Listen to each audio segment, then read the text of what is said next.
സുഹൃത്തുക്കളെ, ഇത് കോട്ടക്കൽ മുനിസിപ്പാലിറ്റിയിൽ പണിക്കരിക്കുണ്ടിലുള്ളൊരു സ്ഥലമാണിത്. പാടം സൈഡിൽ നിന്ന് പാടം വെള്ളം അവിടെ നിന്ന് ഇങ്ങനെ ഒഴുകി വന്ന് ഇങ്ങനെ അതിൽ കൂടി വരും.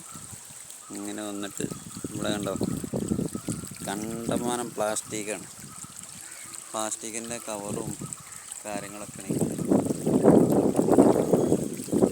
മുനിസിപ്പാലിറ്റി ഹരിത കർമ്മസേന വരും. അവർ പറഞ്ഞിട്ട് ഓരോ വീട്ടിലും കയറിയിട്ട് പൈസ കൊടുത്തിട്ട് എങ്കിൽ ചീത്ത വരെ പറയും.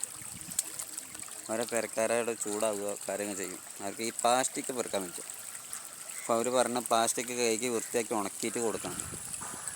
അങ്ങനെയാണ് ഇപ്പോൾ നമുക്ക് പ്ലാസ്റ്റിക് അവർ ചെയ്യേണ്ട ആവശ്യമില്ല, അപ്പോൾ നമുക്ക് ചെയ്യാൻ പറ്റും. ഇവിടെ പ്ലാസ്റ്റിക് ഉണ്ടാവില്ല. പക്ഷേ ഈ തോട്ടക്ക് ഒരു 1/2 കിലോമീറ്റർ അപ്പുറത്തു നിന്നാണ് ഈ പ്ലാസ്റ്റിക് മുഴുവൻ ഒഴുകി വരുന്നത്. ഇത് തടയാൻ ഇവിടുത്തെ കൗൺസിലർക്കോ ഹരിത കർമ്മസേനക്കോ മുനിസിപ്പാലിറ്റിക്കോ ആയിട്ടില്ല. ഇവിടുത്തെ വെള്ളം വരെ കുടിക്കാൻ പറ്റാത്ത അവസ്ഥയിലാണ് ഇപ്പോൾ ഉള്ളത്.